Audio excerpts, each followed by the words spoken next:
शाम के 5 बज रहे थे। उसी वक्त मेरा मोबाइल बज उठा। सामने विक्रम था। हमेशा की तरह वो प्यार से बोला, जाने मन क्या कर रही हो।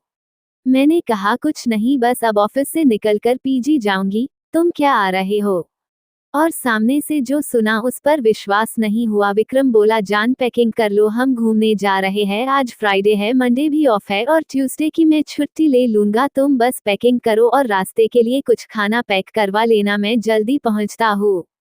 विक्रम भी ना सरप्राइज कर देता है कभी कभी। पिछले 1 महीने से इसी बात पर हमारी बहस चल रही थी। मैं उसे कह रही थी लॉन्ग वीकेंड आ रहा है, प्लान बनाओ, पर उसने अपने घर जाने की रट लगा रखी थी।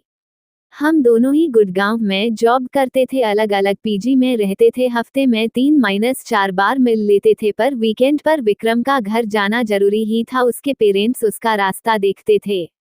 मेरा अपना कहने को कोई नहीं था इस दुनिया में। चाचा ने बचपन में पाल दिया, पढ़ा लिखा भी दिया। अब जब वो नहीं रहे तो मैं उनकी फैमिली में एक अवांछनीय सदस्य हो गई, इसलिए पिछले 2 साल से पीजी में रहने आ गई थी।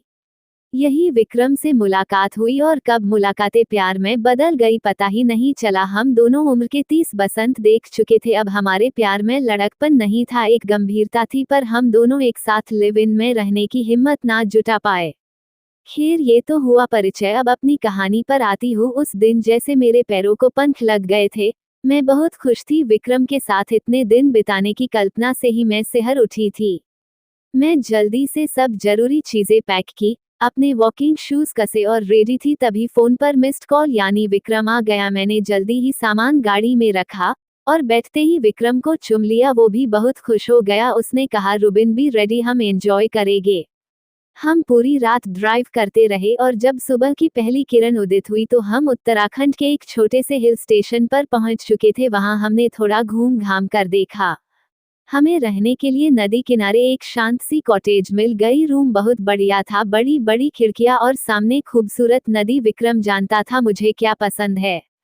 हमने जल्दी से फ्रेश होकर पहले अपनी नींद पूरी करने का प्लान बनाया, पर बिस्तर पर आते ही वो रोमांटिक मूड में आ गया और फिर जो नींद आई।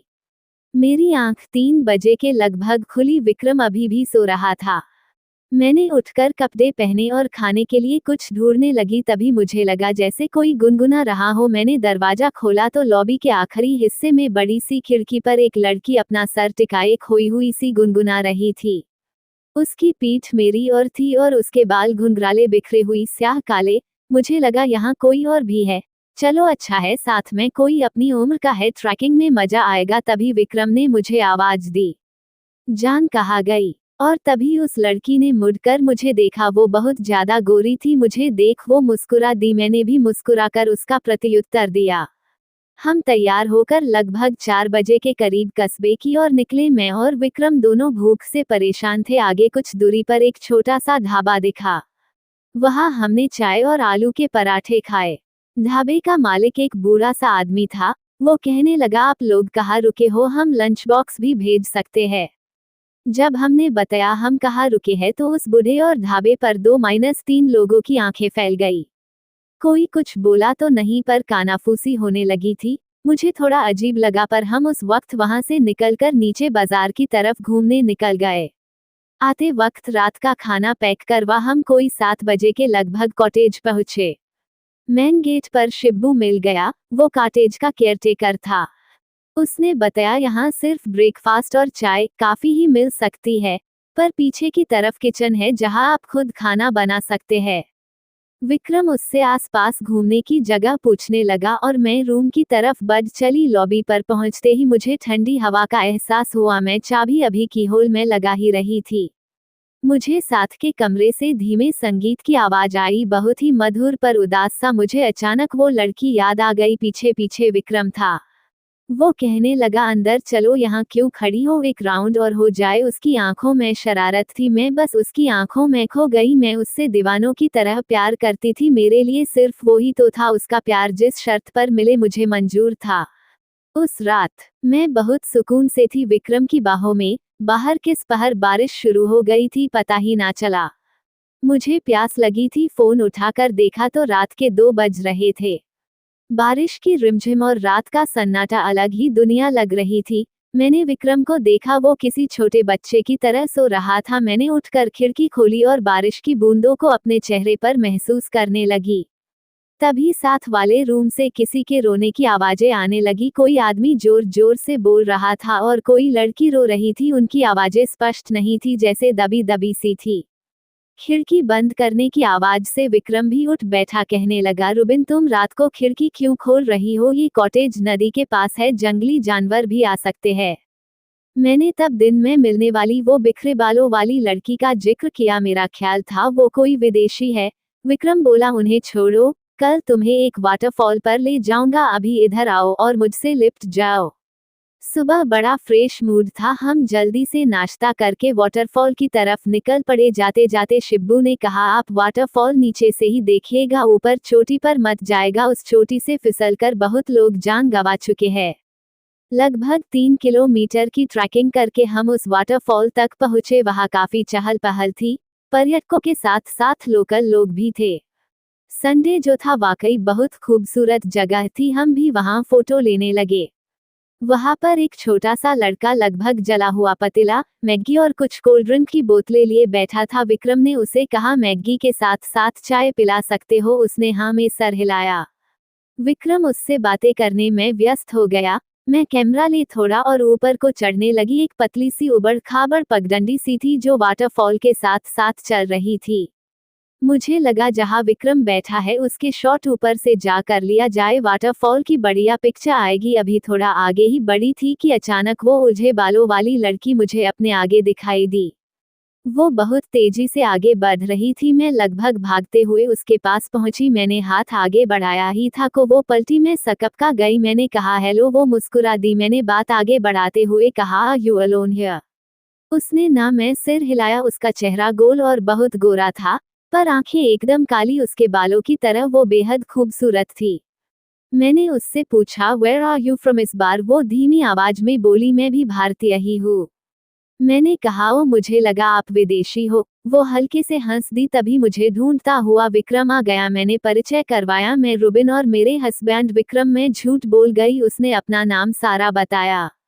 विक्रम ने चाय पीने का ऑफर दिया पर उसने मना कर दिया। वो चोटी की ओर बढ़ चली। जाते जाते विक्रम ने उसे भी केफल कहा। वो पलटी और मुस्कराते हुए हाथ हिला दिया। हम लगभग 2 घंटे वहीं बैठे रहे पर सारा वापस नीचे की ओर नहीं आई। मैंने कहा, चलो बाजार घूम आते हैं, पर विक्रम का मूड कुछ और था। हम वापस कॉटेज पहुंचे। वापसी के सारे रास्ते विक्रम शरारत करते हुए आया था।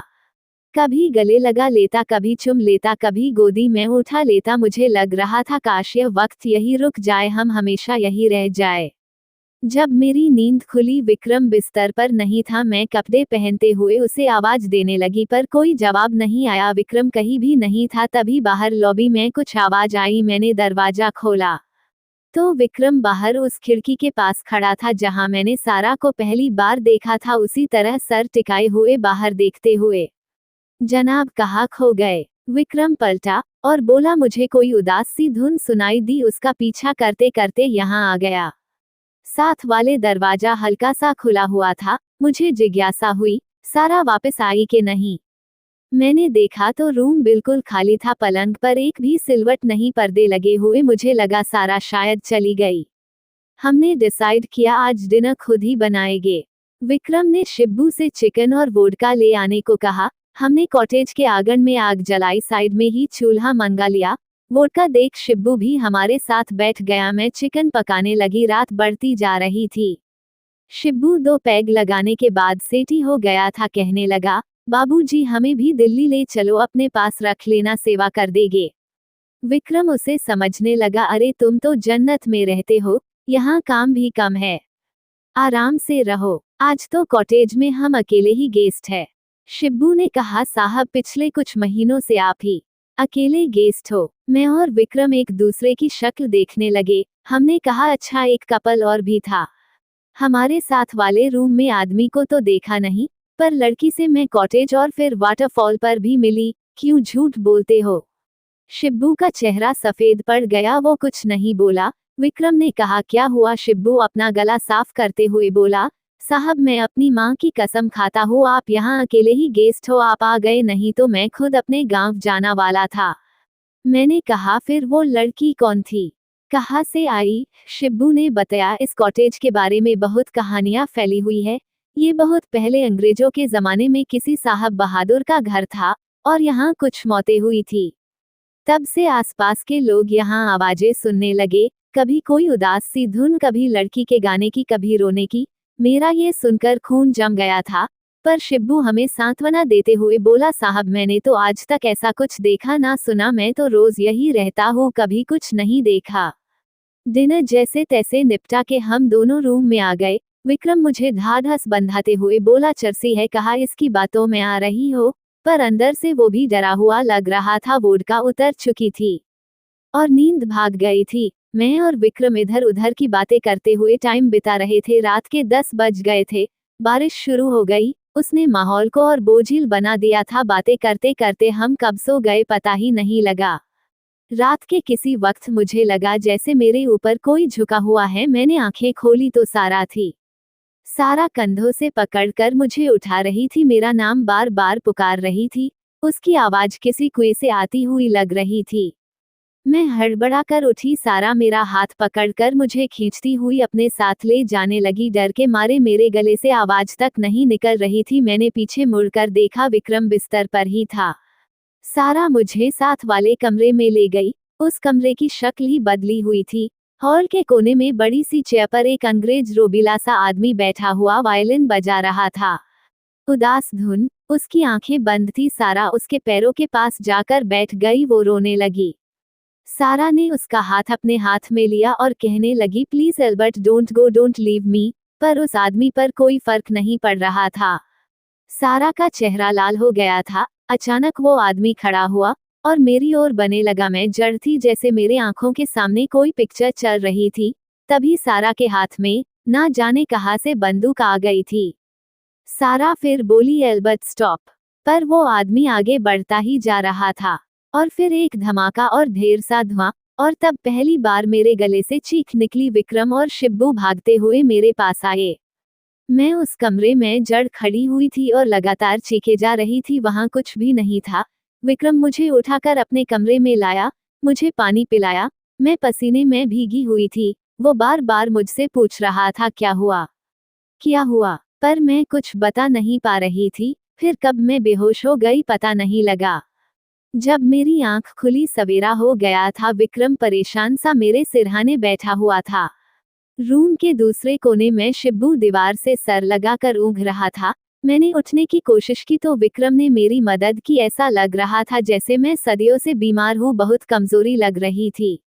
शिब्बू को विक्रम ने काफी बनाकर लाने को कहा। फिर मुझे बाहों में भरते हुए कहा, क्या हुआ था? रुबिन, तुम रात को वहां क्यों चली गई थी?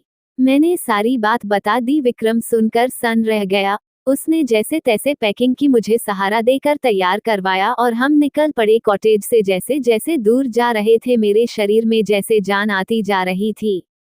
हम बाजार में पहुंच गए। विक्रम ने उस छोटे से ढाबे पर गाड़ी रोक दी। वो बुड्ढा चाय बना लाया। विक्रम और मेरी सफेद शक्ल देखकर वो बोला, साहब हम तो पहले ही दिन आपको बताने वाले थे, पर शहर के लोग ऐसे बातों को कहाँ मानते हो। फिर जो उसने कहानी सुनाई वो इस प्रकार थी। यह बात उस जमाने की है जब अंग्रेज भारत छोड़कर जाने वाले थे। ये कॉटेज अंग्रेज अफसर एल्बर्ट केथ की थी। उसकी फैमिली इंग्लैंड में थी। वो लगभग 40 साल का हट्टा कट्टा आदमी था। कुछ साल पहले वो बंगाल से एक एंग्लो इंडियन लड़की सारा को अपने साथ ले आया था। वो बेचारी उससे बहुत प्यार करती थी। पर जब अंग्रेज भारत छोड़कर जाने लगे तो एल्बर्ट सारा को छोड़कर जाने लगा। उसे वो साथ कैसे ले जाता? इंग्लैंड में उसकी बीवी और 4 बच्चे थे।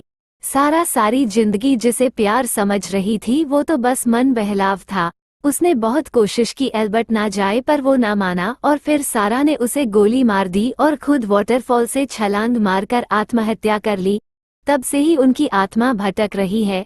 मैं सारे रास्ते यही सोचती हुई आई कि क्यों सारा ने मुझे चुना। क्या वो कुछ बताना चाहती थी, मुझे इशारा करना चाहती थी? जब गुड़गांव करीब आने लगा तो मैंने विक्रम को कहा, क्या तुम भी मुझे छोड़ तो नहीं जाओगे? हमारे रिश्ते का भी तो कोई नाम नहीं। विक्रम मेरी और हैरानी से देखने लगा। वो कुछ नहीं बोला। जिंदगी वापस आकर फिर बिजी हो गई। एक शाम मेरा फोन बजा। हेलो जानेमन, रेडी हो जाओ, मम्मी पापा आ रहे हैं। उलझे बालों वाली लड़की ने मेरी जिंदगी सुलझा दी थी। यदि ये कहानी आपको पसंद आई हो तो अपने दोस्तों और अन्य लोगों के साथ शेयर जरूर करिएगा।